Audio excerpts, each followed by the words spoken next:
Now we want to get you to the U.S.-Mexico border, where troops are preparing for more than 5,000 migrants moving through southern Mexico. Members of the caravan closest to the border are still nearly 700 miles away from the U.S., and they aren't expected to arrive for weeks. Mireya Villarreal is along the border in Hidalgo, Texas, though, with more on that. So, Mireya, let's just first sort of start with where you are. I see a lot of barbed wire in the background. Just give us a sense of where you are, the location along the border.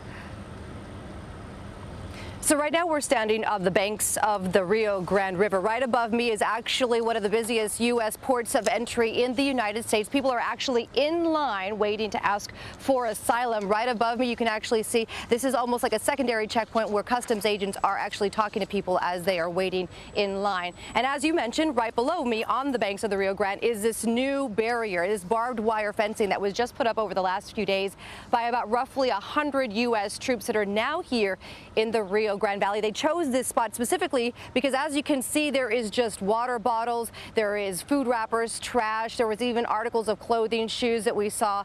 This is clear evidence that this is one of the spots where migrants like to cross into the U.S. illegally, even though there are customs agents and border patrol agents all around this area. And Mireya, you were speaking earlier about how, look, you're 5'2" on a good day, and that this barbed wire really is no type of massive defense for someone who is desperate and wants to get to the U.S. And so with this increased military presence, what is expected there at the border in these next few weeks?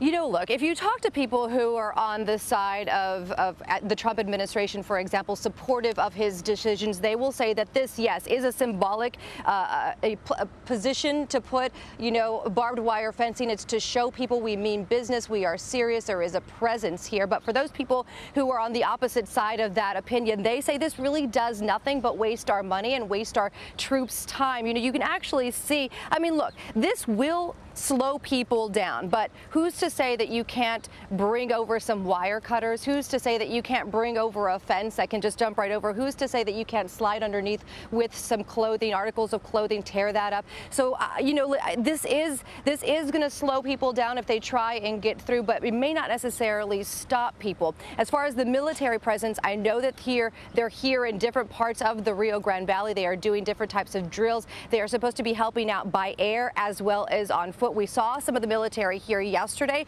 actually kind of checking out the area where they could possibly help, making sure that everything that they had put up was still in place. So I think the presence for them is just as important as setting up an actual physical barrier. Well, we know they can't participate in sort of enforcing the law. They're really there to support, but it's an awful lot of them that the president says that he's sending down to the border. Any idea how much this is costing and who's paying for this? So right now, the Department of Defense is not giving an exact number of how much this could potentially cost, but there are reports that this could cost upwards of roughly $200 million.